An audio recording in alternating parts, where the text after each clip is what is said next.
নমস্কার মধুসূদন বাবু, কি কেমন? ভালো ভালো সত্যজিৎ বাবু, আপনি কেমন আছেন? হ্যাঁ ভালো ভালো ভালো। কি सारा खेत में भर भर के चावल लगा रहे हैं? अरे सब माँ दुर्गा की कृपा है। हाँ कृपा तो है, तभी तो आपका मिनीकट चावल के पीछे बड़ा बड़ा कंपनी लोग भागते हैं। एक हमारा चावल है, किराना का दुकान पे बिकते हैं। सत्यजीत बाबू, हाँ। सब समय का खेल है। आज मेरा है, कल आपका होगा। माँ दुर्गा सबका ख्याल रखती है। अच्छा देखा होगा फिर। हाँ हाँ निश्चय, अपना ख्याल रखिएगा। धन्यवाद। देबू इधर आओ, वो देख वहां से यहाँ तक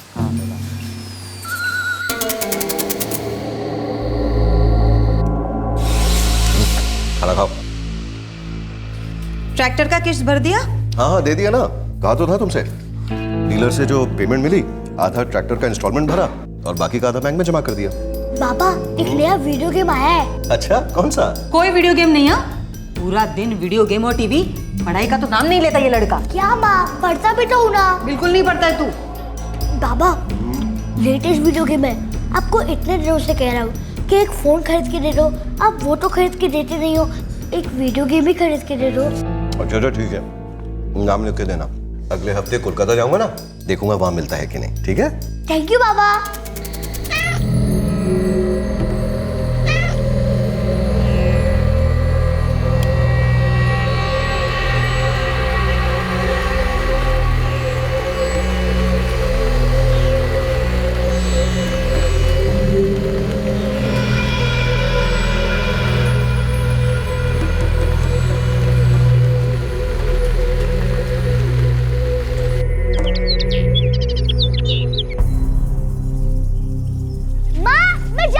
दोपहर को मच्छी करी बनाना। टाटा माँ।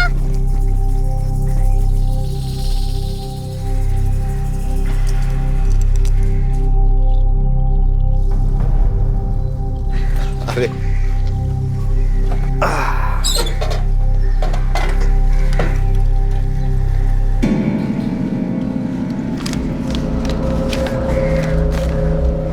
बहुत पैसा बना रहे हो मधुसूदन बाबू। लक्ष्मी माँ पैसा बरसा रही है तुम पे। ज्यादा लालची मत बनो, मिल बांट के खाओ। इसमें तुम्हारा और तुम्हारे परिवार का भला है। ज्यादा नहीं मांग रहे हैं, सिर्फ 50,000। बड़ी कंपनियों के चाल बेच के जो माल मिल रहा है तुमको, उसके मुकाबले 50,000 कौन सी बड़ी रकम है। इसीलिए आज रात को 50,000 रुपया एक प्लास्टिक के थैली में डालो, अपना ट्रैक्टर के सीट के नीचे रखो और रात को 9 बजे ट्रैक्टर गाँव के बाहर वाले मंदिर के पीछे खड़ा कर दो। पैसा मिल गया तो समझो हमारा हाथ तुम्हारे सर पे है, नहीं मिला तो कहने की जरूरत नहीं। छोटा बेटा है तुम्हारा, सुंदर बीबी है, इनमें से कोई भी एक गया तो पैसा को क्या चाटोगे? एक बात का ध्यान रखना, होशियारी नहीं। मुझे बहुत डर लग रहा है। मधु मधु दे दो 50,000। धमकी है ये श्रवणी, लूट है ये। अरे जो कुछ भी हो, जान से बढ़कर तो और कुछ नहीं है ना। एक बार देंगे तो बार बार देना पड़ेगा। तुम्हें क्या लगता है वो लोग चुप बैठेंगे? पता नहीं ये लोग कौन है। नक्सली हुए तो, और उन्होंने इस चिट्ठी में जो लिखा है वो कर दिखाया तो। देखो तुम चिंता मत करो, मैं ऐसी धमकियों के सामने ना झुकने वाला नहीं। पश्चिम बंगाल के नॉर्थ 24 परगना जिले के बारासात गांव के एक अमीर किसान मधुसूदन बागची को एक धमकी भरी चिट्ठी मिलती है और उसमें उससे मांगे जाते हैं 50,000 रुपए। ये एक्सटॉर्शन का मामला लगता है, लेकिन मधुसूदन इस धमकी के आगे झुकने को तैयार नहीं थे। वो नहीं जानते थे कि इस चिट्ठी के पीछे एक जुर्म की दस्तक छुपी थी।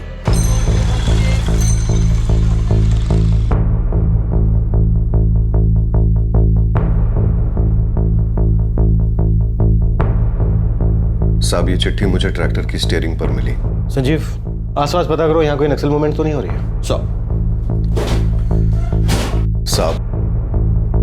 साहब बहुत डर लग रहा है, कहीं कुछ होगा तो नहीं ना मेरे बीवी बच्चे के साथ? बागची बाबू आप डरो मत, कुछ नहीं होगा। आप वैसा ही करो जैसा ये कह रहे हैं, बाकी हम पर छोड़ दो। मतलब आज रात मैं मंदिर के पीछे ट्रैक्टर खड़ा कर दूं? हाँ, और ट्रैक्टर की सीट के नीचे 50,000 रुपए रख दो। फिलहाल आप वैसा ही करो जैसे चिट्ठी में लिखा है। एक बार ही ना आने दो, फिर हम देख लेंगे।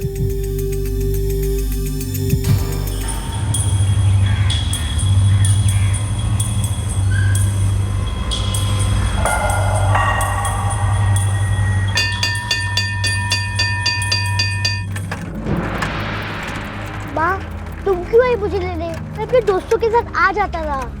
तू नहीं समझेगा सुमित, तू चुपचाप बैठ। क्या नहीं समझूंगा माँ?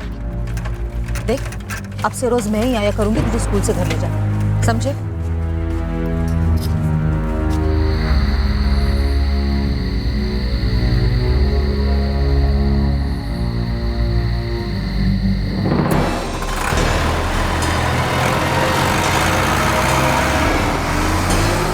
माँ, बाबा कहाँ जा रहे हैं?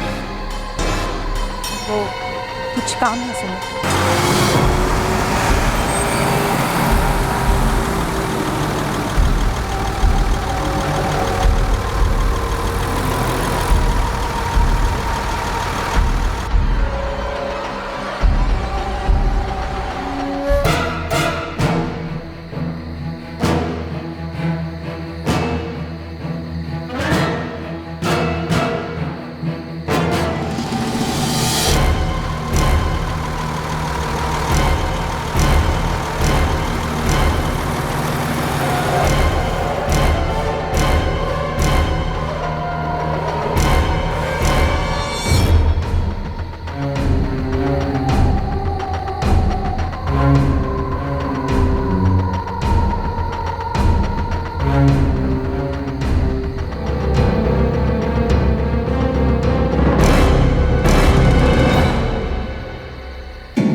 क्या हुआ?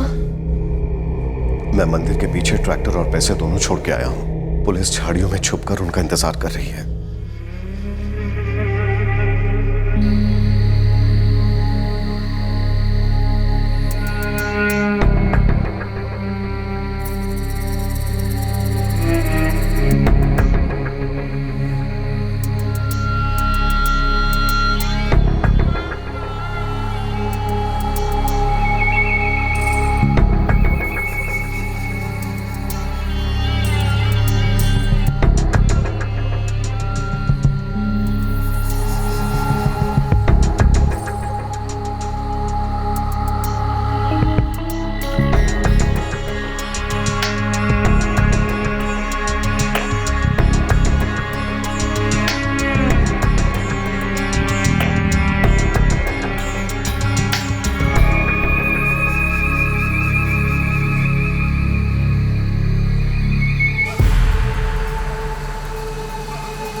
आए नहीं साले। अगल बगल सब जगह चेक किया, कोई नक्सली मूवमेंट भी नहीं है। उन्हें खबर लग गई होगी कि हम लोग यहाँ पर हैं। धमकी दमदार थी लेकिन रुपए लेने कोई आया ही नहीं। क्या पुलिस वहां पर है ये खबर उन्हें मिल चुकी थी? क्या ये किसी की शरारत थी या फिर किसी बड़े जुर्म की दस्तक जिसे इस वक्त न पुलिस सुन पाई और ना ही मधुसूदन बागची?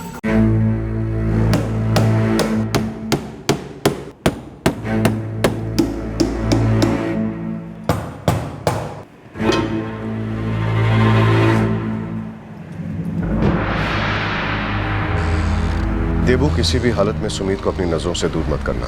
दादा, मैं अपनी जान से भी ज्यादा संभाल के रखूंगा आपके बच्चे को। आप बिल्कुल चिंता मत करो। क्यों? अकेले क्यों जा सकते हो मैं स्कूल? बताओ ना माँ। देख सुमित, जिद मत कर, तू नहीं समझेगा। सुमित बेटा, अब से यही तुमको स्कूल ले जाएंगे और यही तुमको स्कूल से वापस ले आएंगे, ठीक है? अजीब बात है, इस एरिया में नक्सली मूवमेंट की कोई खबर नहीं है। तो फिर पैसों के लिए मुझे कौन धमकी देगा साहब, और क्यों? आपका कोई दुश्मन? जी नहीं, ऐसा तो कोई नहीं है। हाँ, गांव वालों में थोड़ी जलन की भावना जरूर है मेरे प्रति। वो क्या है साहब, मेरे खेत में चावल की खेती अच्छी हो रही है ना, इसलिए। आपको किसी पर कोई शक? नहीं साहब, ऐसा तो कोई याद नहीं आता। ठीक है, हम जांच करते रहेंगे। मुझे लग रहा है किसी की कोई शरारत थी, आपको बस कोई परेशान करना चाहता था।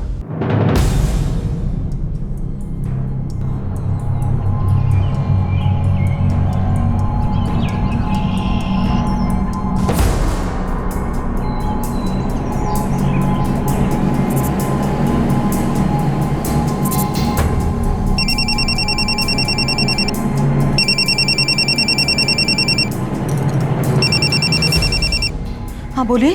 श्रावणी, सुमित आया क्या स्कूल से? अभी 1 घंटा बाकी है स्कूल छूटने में। आप सुबह से 6 बार फोन कर चुके हैं। देबू गया है ना उसे लेने? हाँ हाँ ठीक है जानता हूँ। सुनो, एक काम करना, जैसे ही सुमित वापस आ जाए तुम फौरन मुझे फोन करना।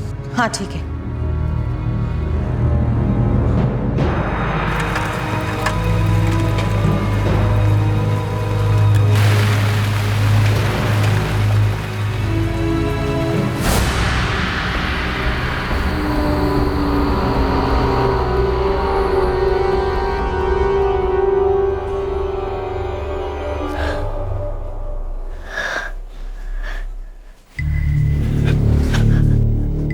माँ, माँ, क्या हुआ? सुसु आई है।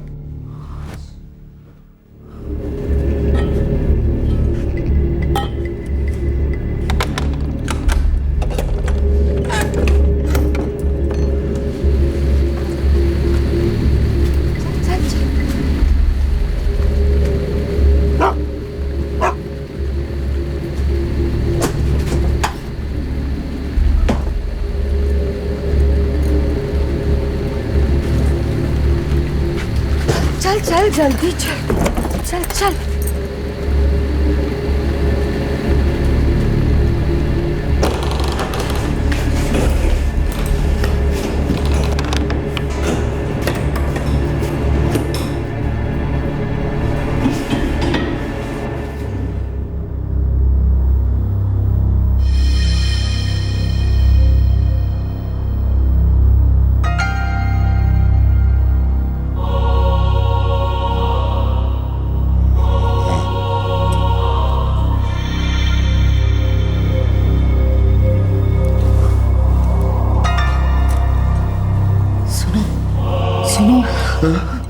क्या हुआ? डरा ही दिया था तुमने। रात में सुमित को बाहर बाथरूम के लिए ले जाने में बहुत डर लगता है। हम घर में एक टॉयलेट बनवा ले तो? हाँ ठीक है, करवा लूंगा। हाँ सो जाओ।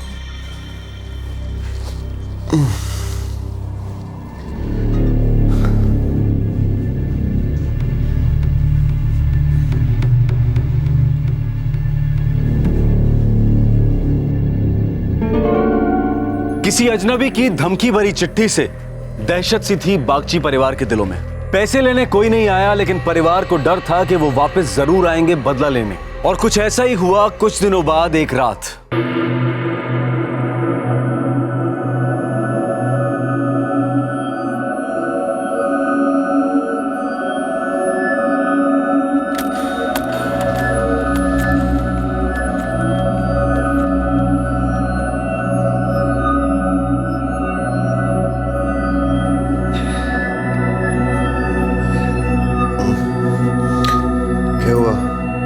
बाथरूम जाना है।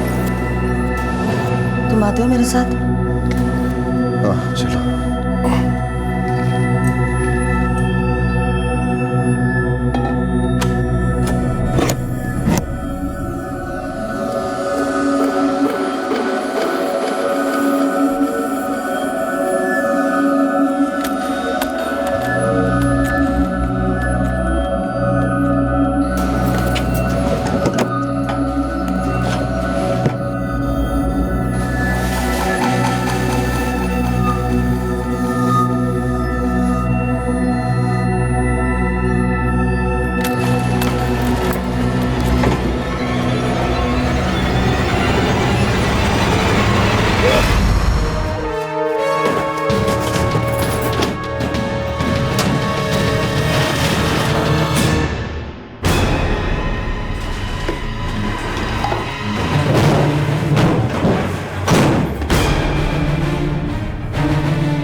हमारी बात नहीं मानी ना मधु बाबू।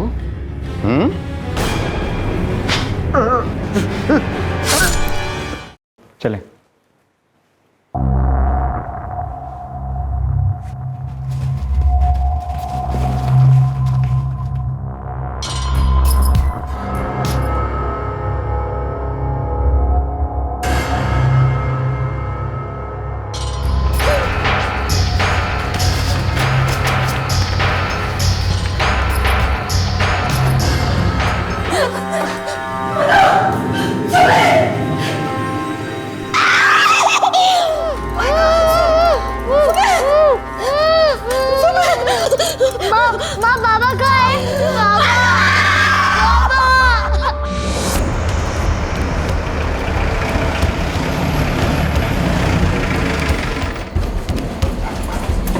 चलो हटो हटो हटो हटो हटो चलो चलो। संजीव एम्बुलेंस बुलाओ जल्दी।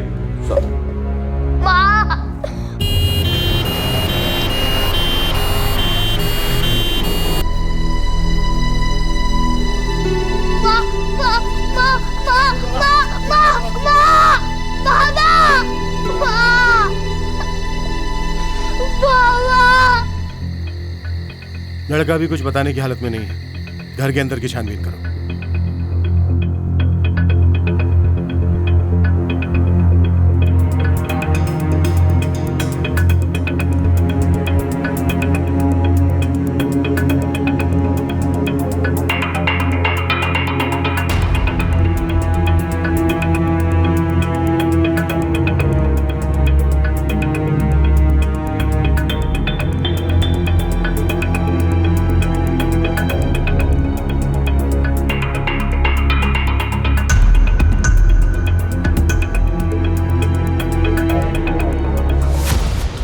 सर, उस दिन की धमकी के बाद मधुसूदन बागची ने घर की सेफ्टी का काफी इंतजाम किया था। फिर भी वो लोग घर में घुस आए, वो भी बिना कोई ताला तोड़े। क्या ये उसी धमकी का नतीजा है? लेकिन उस रात पैसे लेने तो कोई आया ही नहीं था। शायद उन लोगों को पता चल गया हो कि मधुसूदन बागची ने हमें खबर कर दी।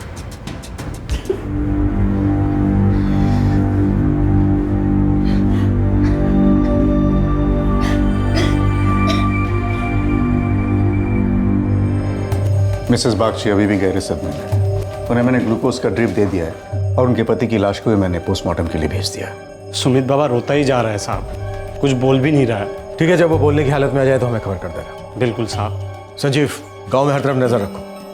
हमें इस बात का पता लगाना है कि इन पर हमला किसने किया।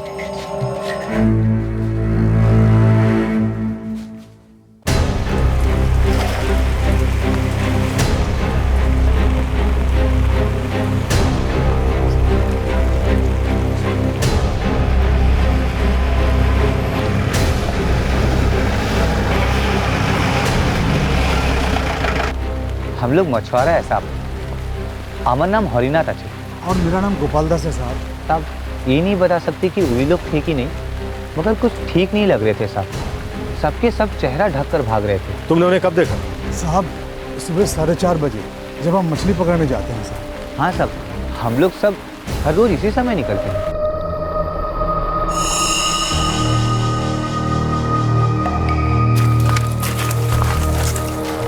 लगता है कोई जानवर होगा।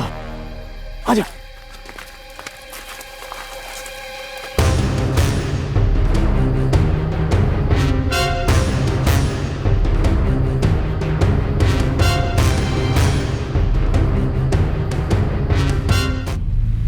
वो 6 लोग थे। हाँ साहब, 6 जन थे और सबका चेहरा ढका हुआ था। 4:30 बजे और हमें कॉल आया 4:50 मिनट, यानी कि मर्डर करने के बाद वो लोग यहीं से गुजरे। सर, बाहर सड़क पर एक ढाबा है जो सुबह जल्दी खुलता है। उन लोगों ने आगे जाने के लिए गाड़ी वहीं से पकड़ी होगी।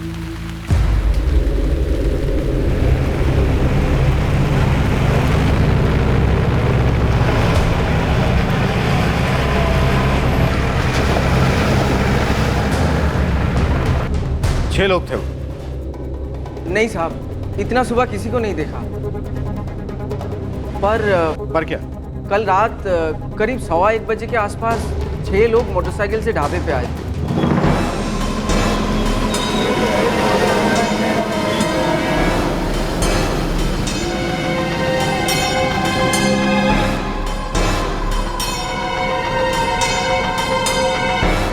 फिर दारू पिया, खाना खाया और चले गए। कुछ पता है वो कौन थे? नहीं साहब, आसपास के तो नहीं थे। अगर इधर का होता तो पहचान लेता।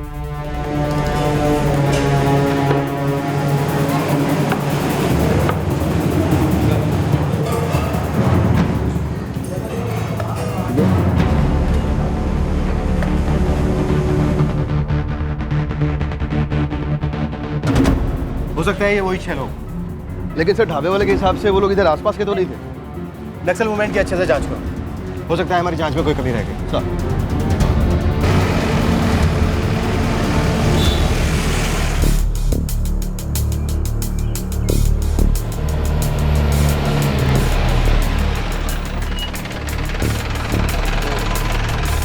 तेरी खबर गलत है कालू। साहब खबर गलत हो तो गोली मार दो, पर इस इलाके में नक्सली है ही नहीं साहब। आधी अधूरी खबर आज तक नहीं लाया, और कल रात को जो हुआ ना साहब, उसमें किसी नक्सली का हाथ हो ही नहीं सकता। ऐसा भी तो हो सकता है कि बागची का खून आपसे दुश्मनी के चक्कर में हुआ हो और हम ये नक्सल एंगल में फंसे हैं। सर मर्डर के पहले उसे धमकी दी गई थी। अगर कोई जाति दुश्मनी होती तो उसे कोई ऐसे खुलेआम धमकी क्यों देता?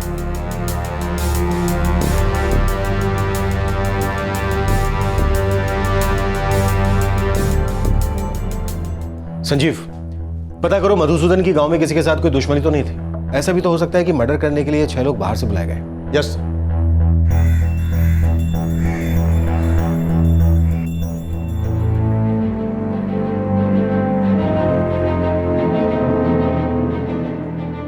सुमित बाबा, कुछ खा लो। माँ अब ठीक है, 2-1 दिन में घर लौट आएंगी। टीपू दादा, उस दिन माँ के साथ कुछ हुआ था।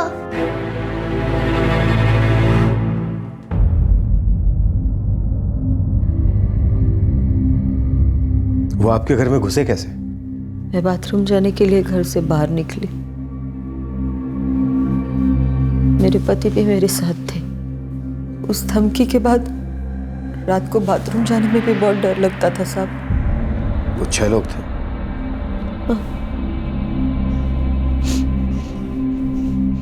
पता नहीं कहां से आ गए। उन्होंने हमारे हाथ और मुंह बांध दिए। फिर क्या हुआ मुझे कुछ याद नहीं साहब। उन्होंने मुझे घर के अंदर वाले कमरे में बंद कर दिया था। आपका लॉकर लूटा गया है, कुछ बता सकती हैं उसमें क्या क्या था? मेरे सारे गहने, बहुत सारा सोना और लगभग 1 लाख रुपए नकद। वो लोग आपके पति का खून करके और लॉकर से सारा सामान लूटकर चले गए।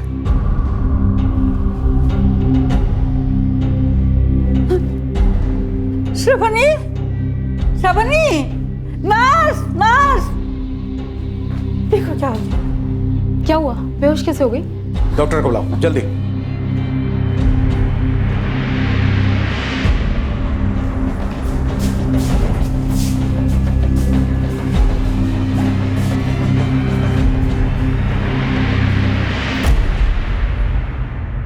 साहब, मधुसूदन बागची ने अभी कुछ ही दिन पहले लोन पे एक ट्रैक्टर खरीदा था। वो पैसे वाला आदमी था। मेरे को ट्रैक्टर के लोन के लिए उसका मर्डर क्यों करेगा? हाँ, पैसे वाला तो था, यानी कि चावल की अच्छी फसल भी होती थी, खेत में जैसे सोना उगता था साहब। बागची साहब बड़ी बड़ी कंपनी को अपना चावल बेचता था। बहुत लोग इस बात से उससे जलता था। किसी का नाम बता सकता है? हेलो साहब, मैं देबू बोल रहा हूँ, मधुसूदन बाबू के घर से। हाँ देबू, बोलो क्या खबर? वो सुमित बाबा बात करने लगे हैं, आपसे कुछ कहना चाहते हैं, आप जल्दी आ जाओ।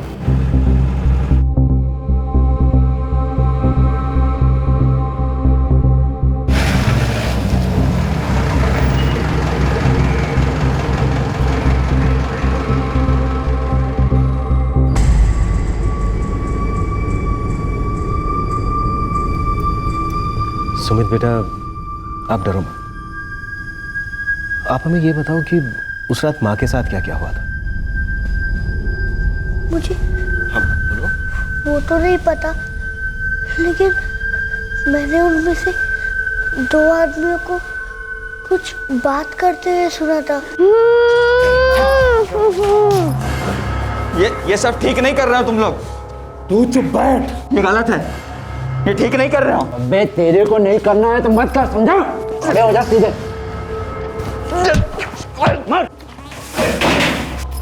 ये सब ठीक नहीं कर रहे हो तुम लोग। तू चुप बैठता है कि नहीं है? चुप।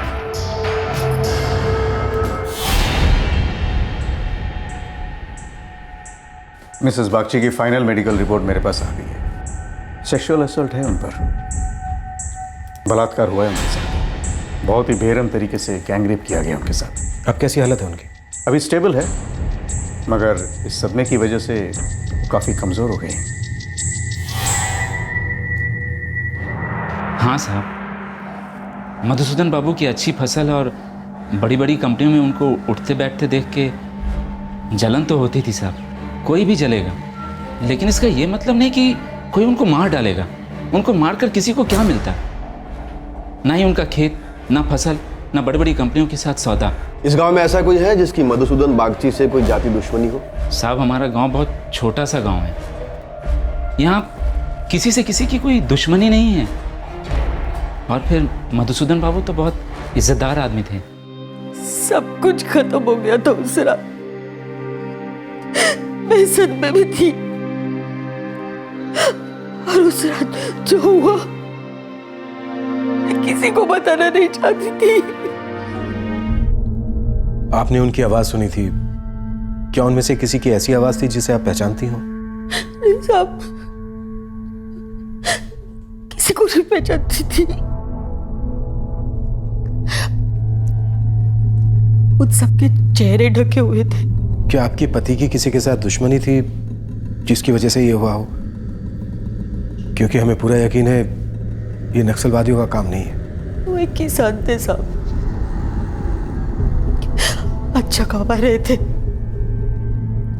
और अगर उनकी किसी के साथ दुश्मनी थी भी तो उन्हें मुझे कभी कुछ नहीं बताया था।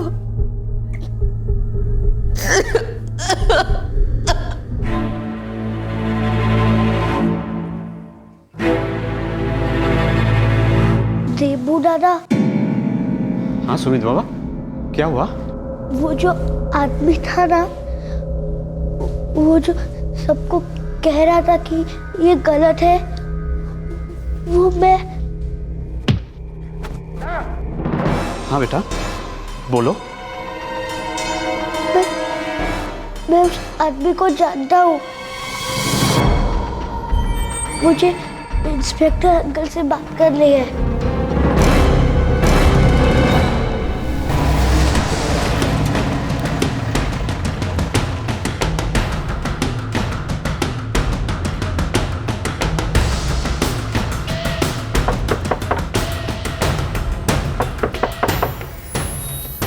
हाँ बेटा बोलो, कौन था वो? नाम नहीं पता, लेकिन मैंने उसे पहले देखा है। कहाँ? बेहाला में।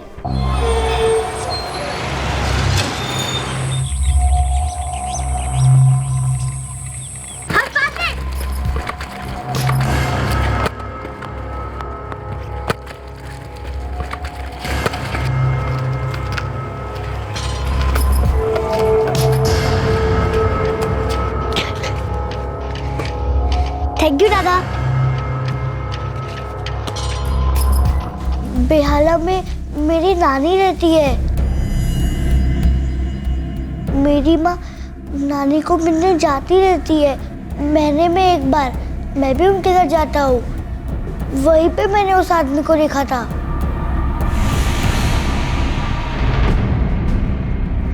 अब कोई डाउट नहीं कि ये पक्का पर्सनल मैटर है। सर, जिस आदमी को सुमित ने देखा वो उन लोगों को शरबनी का बलात्कार करने से रोक रहा था। क्या इस केस का शरबनी से कोई लेना देना है या फिर उनके पति से? अपनी पत्नी के मायके वाले गांव से क्या कनेक्शन था मधुसूदन बागची का? हमारी बात नहीं मानी ना मधु बाबू। आखिर ऐसा क्या कनेक्शन था कि उनका मर्डर होता है और उनकी पत्नी का रेप? बस एक बार हमारे हाथ वो आदमी लग जाए जिसे मधुसूदन बाबू का बेटा पहचानता है।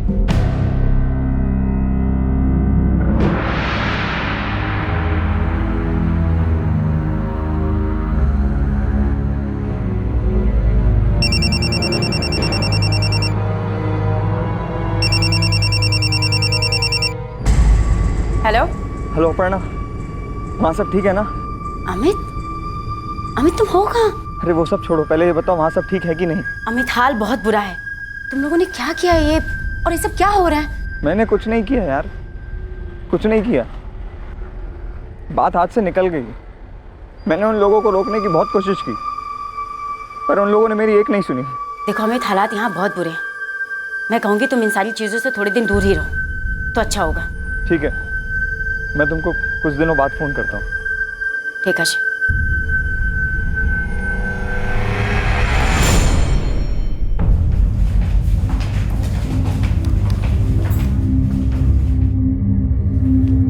कौन था वो? आपके बेटे ने उसका चेहरा तो देखा था पर नाम नहीं मालूम। मैंने उस आदमी को कई बार देखा है, नानी के घर के पास। मैं उसका चेहरा नहीं देख पाई थी, वरना पहचान लेती कि वो कौन था। सुमित, तुम्हें पक्का पता है कि तुमने उस आदमी को देखा था? हाँ माँ, एक बार जब मैं नानी के घर के बाहर फुटबॉल खेल रहा था तो उसने मुझे मेरी फुटबॉल लौटाई थी। मुझे उसका चेहरा अच्छे से याद है। आपको कुछ अंदाजा है कि कौन हो सकता है? नहीं साहब, मुझे तो कुछ नहीं पता।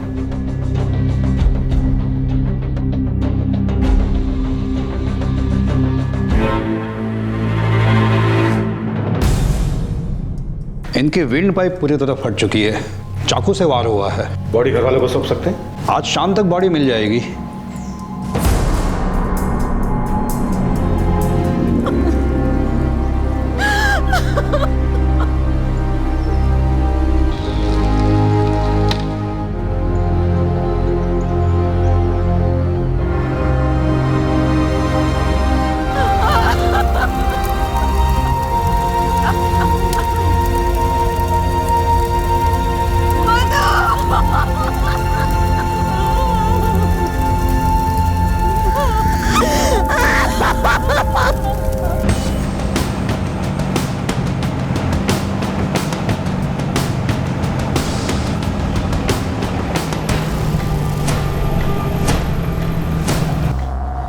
एक बार मैंने उसे यहाँ भी देखा था जब उसने मुझे मेरी फुटबॉल लौटाई थी। थैंक यू दादा। और 2-4 बार मैंने उसे अपनी नानी के घर के बाहर देखा था।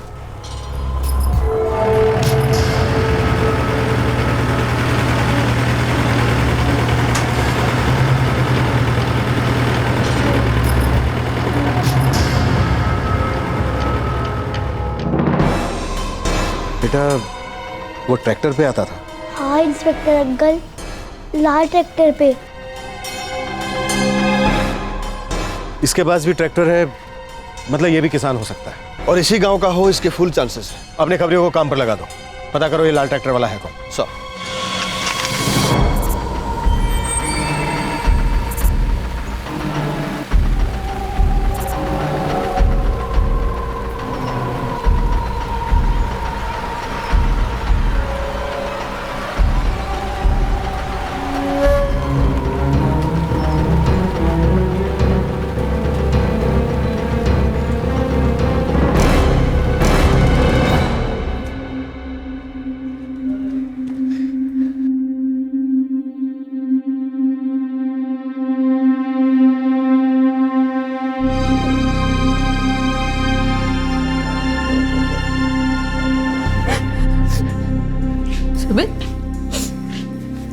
एक बात, अब तेरे बाबा लौट कर वापस कभी नहीं आएंगे। अब सिर्फ तू और मैं, अब सिर्फ दोनों हैं।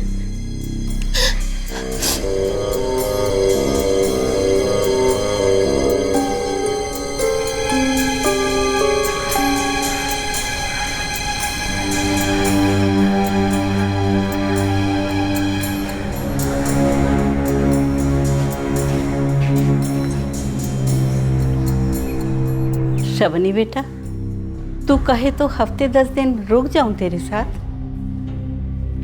नहीं माँ, अब अकेले रहने की आदत डालनी पड़ेगी।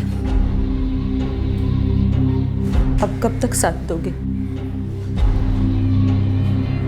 तूने बहुत सहा है बेटा। दुर्गा माँ तुझे शक्ति दे और उन बदमाशों को उनके किए पाप की सजा जरूर मिले।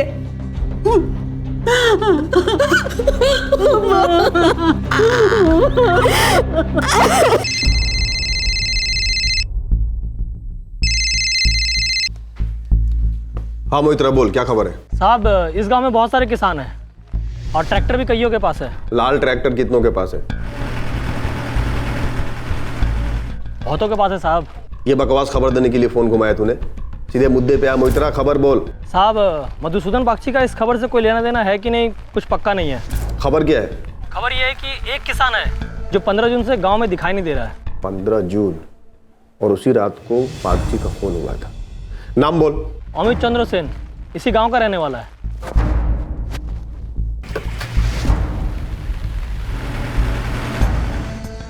अमित चंद्र सेन? मैं जानती हूँ उसे। वो हमारे गांव पहला का ही है। अमित का घर हमारे घर से 2 गली छोड़ के ही है। अमित का आपके पति के साथ क्या रिश्ता था? कुछ भी नहीं साहब, ऐसा तो कुछ भी नहीं जो मुझे पता हो। उसकी भी चावल की खेती है, पैसे वाला है। उसका मेरे पति के साथ क्या संबंध हो सकता है?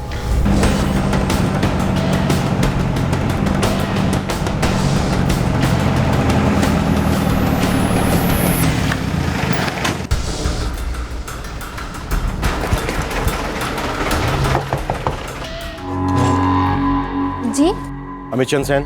আমার স্বামী मेरे पति है। मुझे नहीं पता कि वो कहाँ गए हैं। हमें सत्य जानी ना। वो 15 जून को यहाँ से गए, आज 23 जून है, 8 दिन बीत चुके हैं और आपको पता नहीं है कि आपके पति कहाँ हैं? वो कभी कभी काम के सिलसिले में कोलकाता जाते हैं। उनका नंबर तो होगा आपके पास? जी हाँ, 444-675-545, लेकिन नंबर नहीं लग रहा। स्विच ऑफ कर रखा है। मौसमी जी, हमें आपके पति का एक फोटो चाहिए। हाँ, यही था वो आदमी।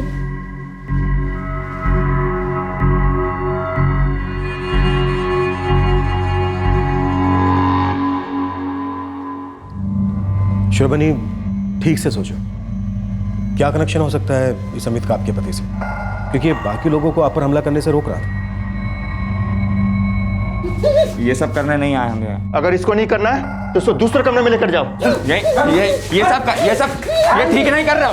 देखो, जाहिर सी बात है, अमित आपको, आपकी माँ को जानता था, इसलिए वो नहीं चाहता था कि जो आपके साथ हुआ वो हो। वो उन लोगों को रोक नहीं पाया, एक जुर्म में शामिल नहीं, पर आपके पति के मर्डर में तो वो बाकी लोगों के साथ था। मैं सच कह रही हूँ साहब, मेरे तो कुछ समझ में नहीं आ रहा है।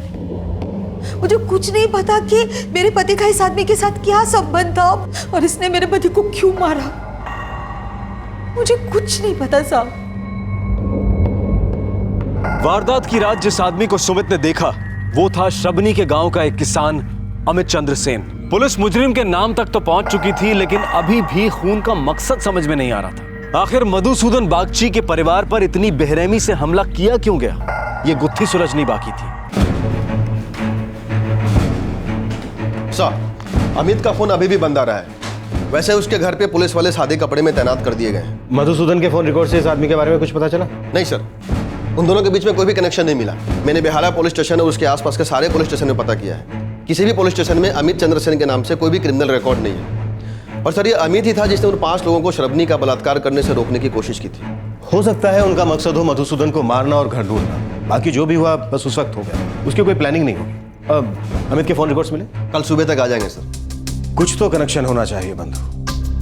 वो 5 लोग थे, क्या उनकी मधुसूदन के साथ कोई पुरानी दुश्मनी थी और अमित ने सिर्फ उनका साथ दिया? पर क्यों? ये केस तो एक पहेली बनता जा रहा है।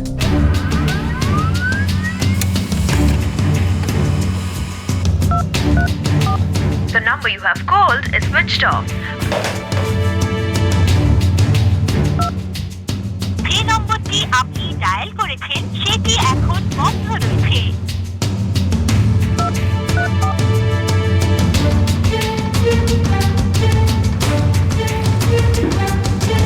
सर, अमित की आखिरी लोकेशन बेहाला के पास है। मतलब जुर्म करने के बाद वो अपने गांव लौटा था? हाँ सर। और एक बात, अमित के फोन रिकॉर्ड से पता चला है कि पिछले 1 महीने से वो कुछ नंबर्स पे लगातार फोन करता आ रहा है। 444-890-394, 444-762-134, 444-098-789, 444-769-823, 444-768-989। 5 नंबर। मतलब इस जुर्म में अमित के साथ 5 लोग और भी शामिल थे। कौन थे 5? पंकज चौधरी, श्यामल दास गुप्ता, नारायण देव, रंजन बसु और कमल घोष। इनकी कोई क्रिमिनल हिस्ट्री? 5 के 5 हिस्ट्री शीटर है सर। हमने आसपास के सारे पुलिस स्टेशन में पता किया है। पंकज चौधरी और श्यामल दास गुप्ता के नाम चंद्रपुर पुलिस स्टेशन में दर्ज है। नारायण देव और रंजन बसु, इन दोनों के नाम रायगाछी पुलिस स्टेशन में दर्ज है। और कमल घोष का रिकॉर्ड बिराती पुलिस स्टेशन में है।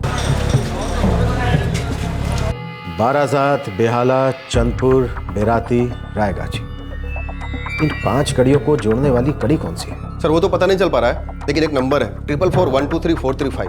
इस नंबर पर अमित ने पिछले 3 महीने से लगातार कॉल किए हैं। अभी ये नंबर बंद है, लेकिन इस पर आखिरी कॉल वारदात के कुछ दिन पहले 8 जून को किए गए थे। और सबसे कमाल की बात यह सर कि ये नंबर अमित चंद्र सेन के नाम पर ही रजिस्टर्ड है। अमित अपने ही नंबर पर 3 महीने में इतने फोन क्यों करेगा? सर साफ है, अमित ने यह नंबर लिया अपने नाम पर जरूर है, लेकिन इसका इस्तेमाल कोई और कर रहा है।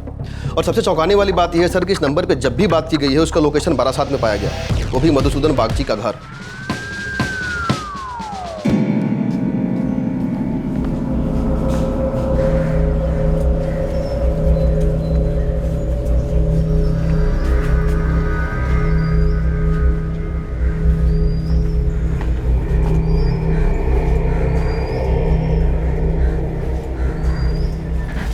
ये खून अचानक नहीं हुआ है, इसकी बहुत पहले से प्लानिंग की गई थी और इस खून में घर के अंदर का ही कोई शामिल है। शरबनी,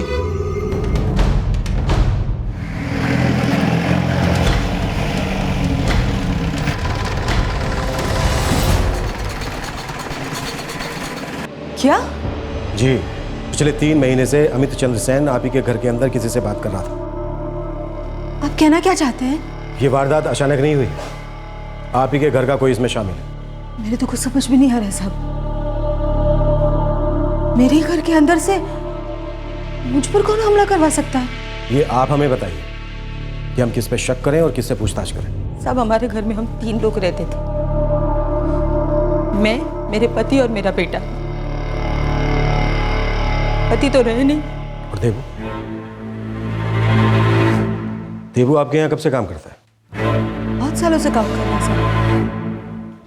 देबू बहुत वफादार है। वो धमकी वाली चिट्ठी मिलने के बाद देबू ही सुमित को स्कूल लेके जाता था और घर वापस लेके आता था। आपको क्या लगता है देबू इसमें शामिल हो सकता है? नहीं साहब, देबू एकदम वफादार आदमी है।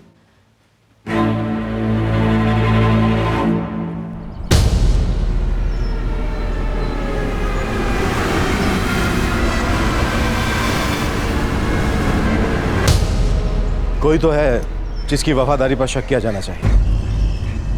किसी ने तो घर में रहकर परिवार के साथ धोखा किया है। सर, अमित जिस नंबर पे कॉल करता था, सिम उसने खरीदा था, लेकिन वो फोन किसी न किसी के पास तो होगा। हो सके अभी भी यूज में हो और ये फोन ही हमारी गुत्थी सुलझा दे। इस फोन का IMEI नंबर ट्रैक करो, हो सकता है 3 निशाने पे बैठ जाए। सर,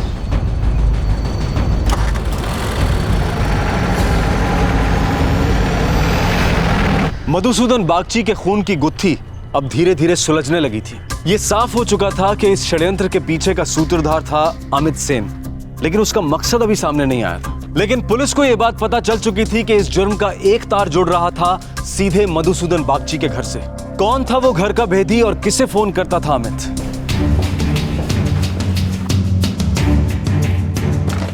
सर, अमित सेन के कॉल्स अपर्णा दत्ता नाम की औरत के फोन पर आते थे।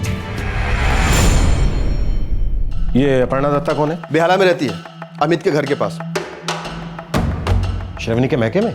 अपर्णा दत्ता? वो तो मेरी सहेली है साहब, वो भी मेरे गांव की ही है।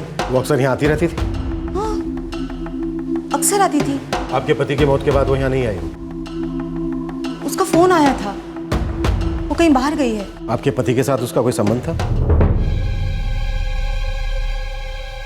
नहीं साहब। Thank you. श्रवणी, ये अपर्णा इस सब से कैसे जुड़ी है? पुलिस इसका नाम क्यों ले रही है?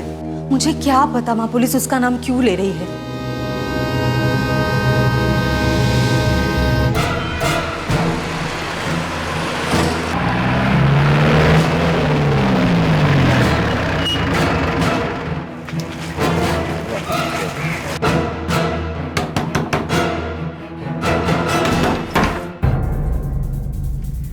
जी? अपर्णा दत्ता? जी, वो मेरी बेटी है। इंस्पेक्टर साहब, मुझे नहीं पता आप किसके बारे में बात कर रहे हैं। बात बिल्कुल साफ है। तुम और अमित लगातार टच में थे। तुम्हें अच्छी तरह से पता है कि मधुसूदन बागची का खून क्यों हुआ और क्यों तुम्हारी दोस्त श्रवणी पर हमला हुआ। तुम जानती हो?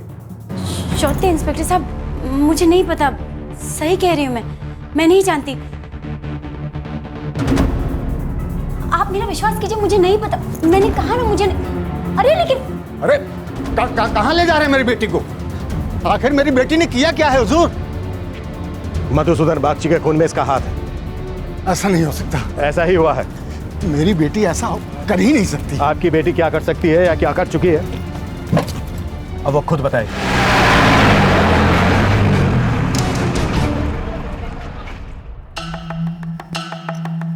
तुम खुद बोलोगी ये सारा कच्चा चिट्ठा मैं खोलूं?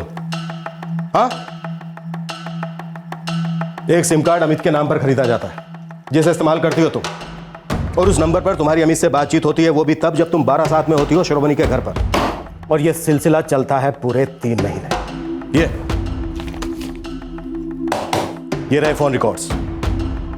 मधुसूदन के खून के बाद भी तुम्हारी अमित से बात होती है और होती रही है, और वो 5 लोग जो इस जुर्म में शामिल थे पक्के मुजरिम हैं, और इस बार वो तुम दोनों के मोहरा बने। ये साजिश तुमने और अमित ने रची, इस बात के पक्के सबूत हैं हमारे पास। अब तुम्हारे पास 2 ही रास्ते हैं, हमें सब कुछ सच सच बता दो। ये प्लानिंग कब, किसने और क्यों की? मर्डर क्यों हुआ? अमित कहाँ? और दूसरा, सूर्यपूर्णा, दूसरा कोई रास्ता नहीं। तुम अगर चुप भी रही तो अमित को तो हम उसकी कब्र से भी खोद निकालेंगे और उससे सच भी बुलवा लेंगे, इस तरह या उस तरह। अब तुम्हारा जेल में सड़ना तो पक्का है। सर, मुझे इस बारे में कुछ भी नहीं मालूम। मैं तो बस उन लोगों की मदद कर रही थी। किसकी मदद कर रही थी? अपूर्णा, किन की मदद कर रही थी तुम? श्रवणी और अमित की।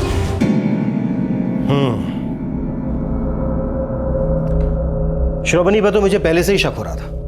चलो अब तुम ही सुना दो फुल स्टोरी, हमारा टाइम भी बचेगा। जल्दी।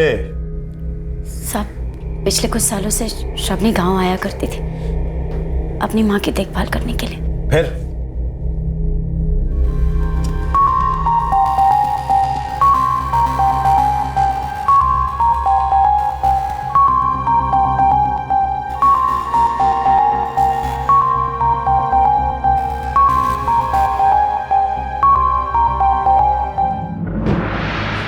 श्रवणी और अमित एक दूसरे को पहले से जानते थे साहब, लेकिन पिछले कुछ सालों में एक दूसरे से मिलने लगे थे, पसंद करने लगे थे, या फिर ऐसे कहूं कि मिलने का मौका ढूंढने लगे थे। सुमित की छुट्टियां होते ही श्रवणी पहला आ जाती थी और कुछ ज्यादा ही रुकती थी। उसकी माँ अकेली रहती थी तो माँ का भी ख्याल रखती थी और अमित से भी मिल लेती थी।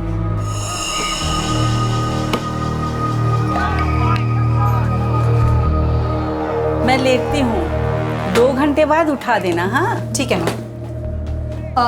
माँ, हाँ, मैं जरा बाजार होके आती हूँ। अच्छा ठीक है, जाओ। सुमित, मैं बाजार जा रही हूँ, नानी को अकेले छोड़ के कहीं पे भी मत जाना, ठीक है? ठीक है माँ।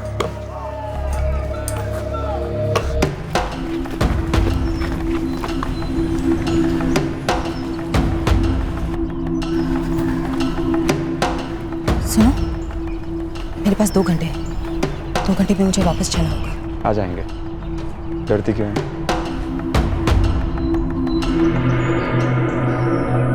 बात इस हद तक आगे बढ़ी साहब कि वो दोनों एक दूसरे के बिना रहना ही नहीं चाहते थे। मैं अपनी पत्नी को छोड़ दूंगा शर्मी, लेकिन मेरे लिए इतना आसान नहीं है अमित। मेरा एक बेटा भी है। जी पाओगी मेरे बिना तुम?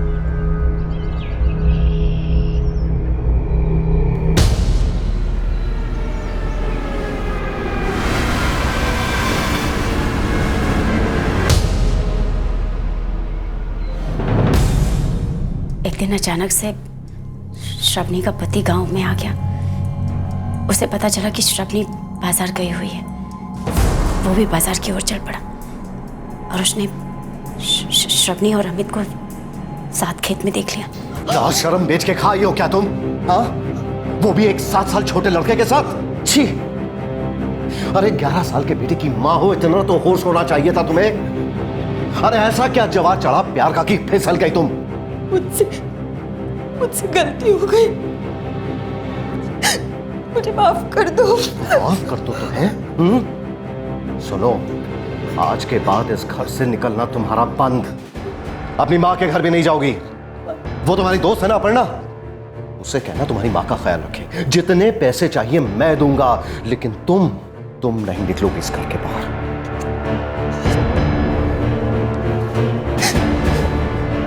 और हाँ, ये मत समझना कि मैं सब कुछ भूल के माफ कर दूंगा तुम्हें। अगर दोबारा उस आदमी के साथ तुमने संबंध बनाया तो बहुत बुरा अंजाम होगा। बेशर्म, अपनी इज्जत तो लुटा के आई हो, पर इस गांव में मेरी एक इज्जत है, एक नाम है मेरा, इसीलिए समझा रहा हूं, अपनी हद में रहो।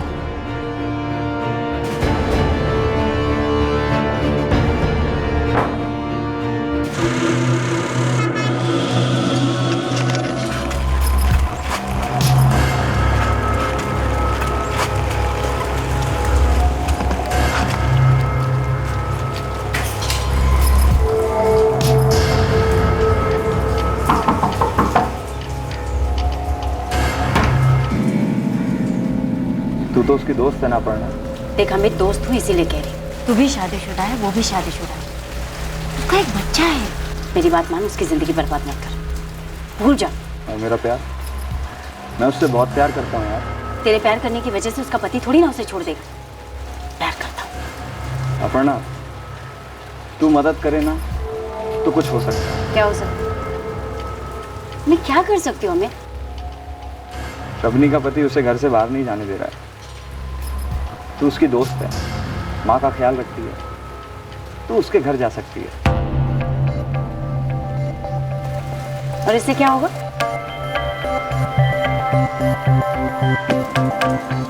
तू हमारी बात करवा सकती है। और उसके पति को पता चल गया तो? नहीं पता चलेगा, फोन तेरा है, सिम मेरे नाम पे। तू उसकी दोस्त है, तू सब कुछ कर सकती है। अपर्णा, ना मत कहना, हम दोनों एक दूसरे से बहुत प्यार करते हैं। बस अपनी अपनी शादियों में फंसे हुए और बाहर निकलना चाहते हैं। अपर्णा, मैं हाथ जोड़ता हूँ, प्लीज मदद कर दो। देख, ना मत कहना प्लीज।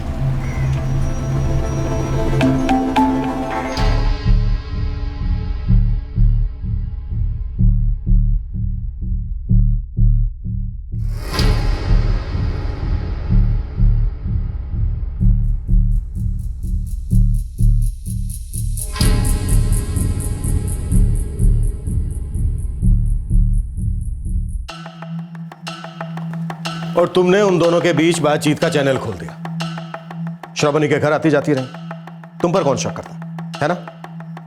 अब तुम ये बताओ कि मर्डर की प्लानिंग कैसे हुई और तुम्हारा क्या रोल था इसमें? नहीं साहब, मर्डर के बारे में मुझे कुछ नहीं पता। मैं तो बस दोनों के आपस में फोन पर बात करवाया करती थी। मुझे तो सब मर्डर हो जाने के बाद पता चला, और जब पता चला तो मैं बहुत डर गई थी साहब। मुझे पता था कि मैं भी फंसूंगी इसमें, इसलिए मैं श्रावणी से मिलने भी नहीं आई। इस वक्त अमित कहाँ है? मुझे नहीं पता साहब। झूठ बोल रही हो तुम अच्छी तरह से जानती हो कि अमित इस वक्त कहाँ छुपा है। ये देखो, तुम अमित से बात करती रही, उसका कई बार कॉल आया तुम्हारे नंबर पर, अलग अलग नंबरों से, वो सारे नंबर स्विच ऑफ, और हमें पूरा यकीन है कि वो सारे कॉल्स और नंबर अमित के। देखो अपर्णा, हमें अमित चाहिए किसी भी कीमत पर। श्रावणी को तो हम देख लेंगे, और फंसोगी तुम भी। 4-5 साल की तो पक्की। अब तुम्हारे पास दूसरा कोई रास्ता नहीं है। अमित को फोन लगाओ और उससे कहो कि तुम उससे मिलना चाहती हो अभी।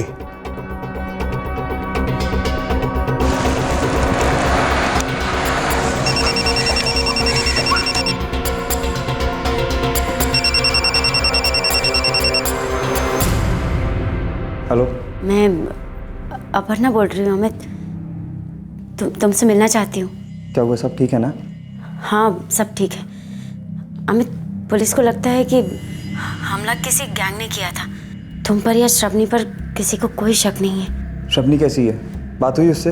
हाँ ठीक है, एक बार जैसे तैसे बात हो गई थी। उसने एक चिट्ठी दी है, तुमको देना है। ठीक है, वो बेहाला के बाहर वाला खेत जानती है मेरा, तू वहाँ आ जा। कितने बजे? ये कोई 4 बजे आ जा। ठीक है।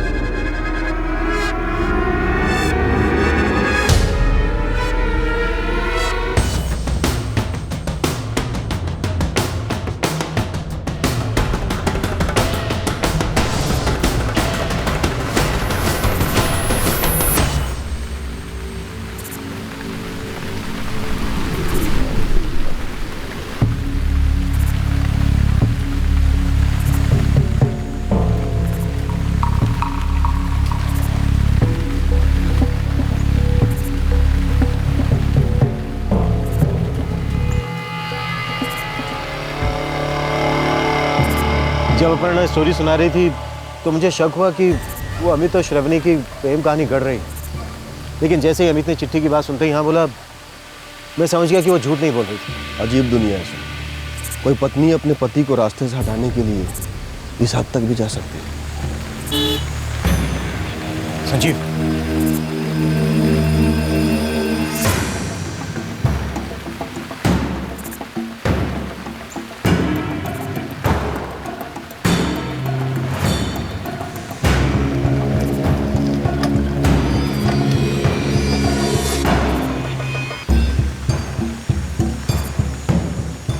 चिट्ठी दे जल्दी। श्रवणी कैसी है? बात हुई तेरी? क्या बोली वो? अरे बोलना, क्या बोली? कुछ बोलना। पढ़ना, क्या हुआ? यहाँ वहाँ क्या देख रही है?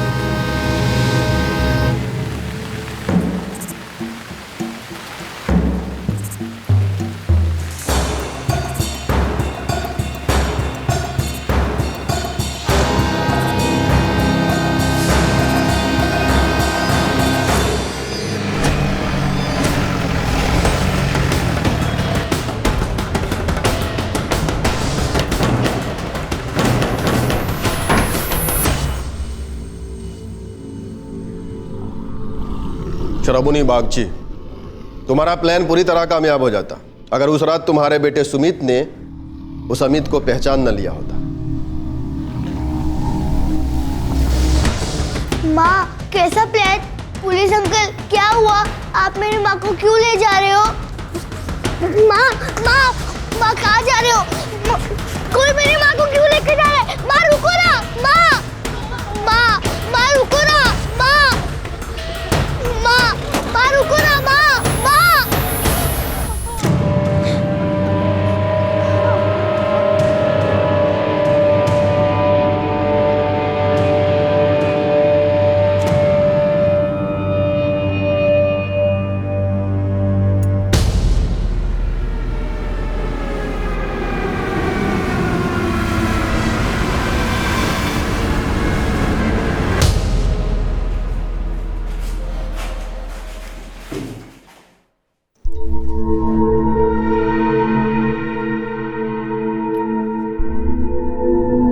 धमकी भरी चिट्ठी, 50,000 रुपए की मांग, ये सब मधुसूदन को रास्ते से हटाने के असली प्लान को छुपाने का एक तरीका था।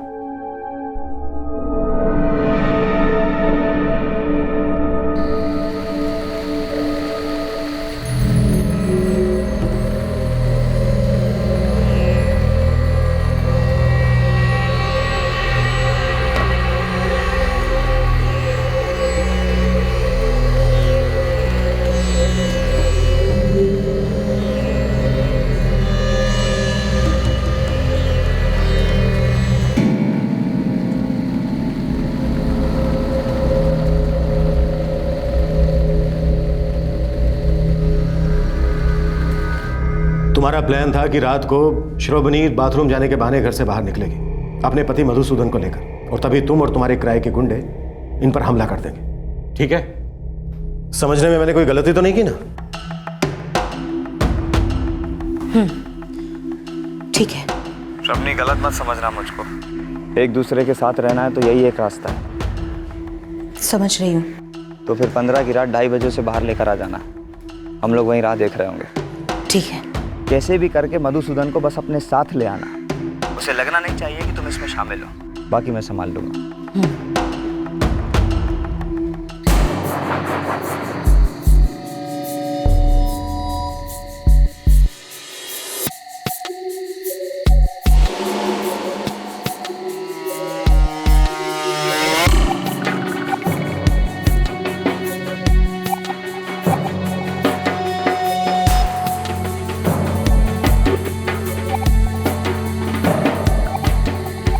बस अब किसी भी वक्त वो बाहर आती होगी। चलो।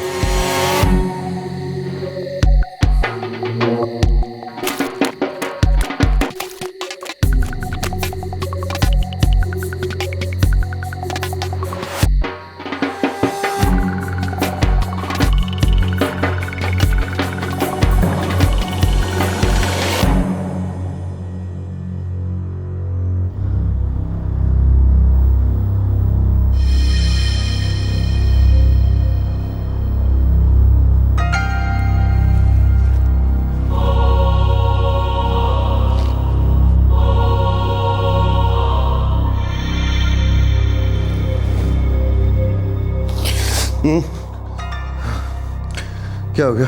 बाथरूम जाना है, तुम आते हो मेरे साथ? हाँ चलो।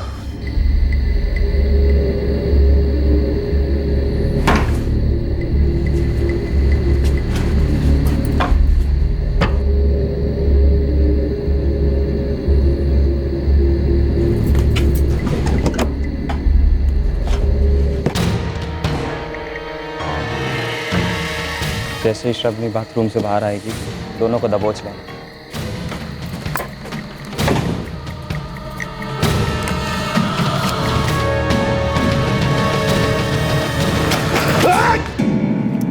सब कुछ परफेक्ट प्लान की तरह चल रहा था, पर तेरे वो 5 गुंडे, आखिर में उनके दिल में चोर आया और उन्होंने तेरे साथ बेईमानी की। मधुसूदन का खून करने के बाद उन्होंने श्रवणी को अपना शिकार बनाया।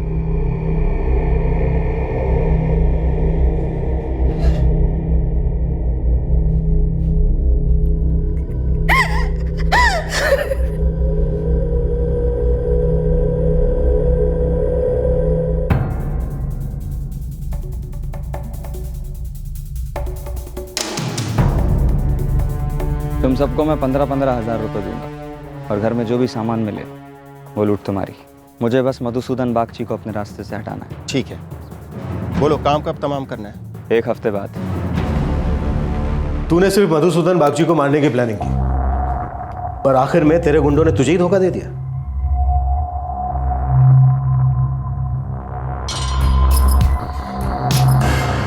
अबे कमीने, मैंने तुझ पे भरोसा किया पर तूने मेरे साथ गद्दारी की। मैं उस औरत से शादी करने वाला था, उससे प्यार करता हूं। हर जुर्म की कीमत चुकानी पड़ती है, पासा पलटता है। जो जुर्म करता है उसी को भुगतना पड़ता है।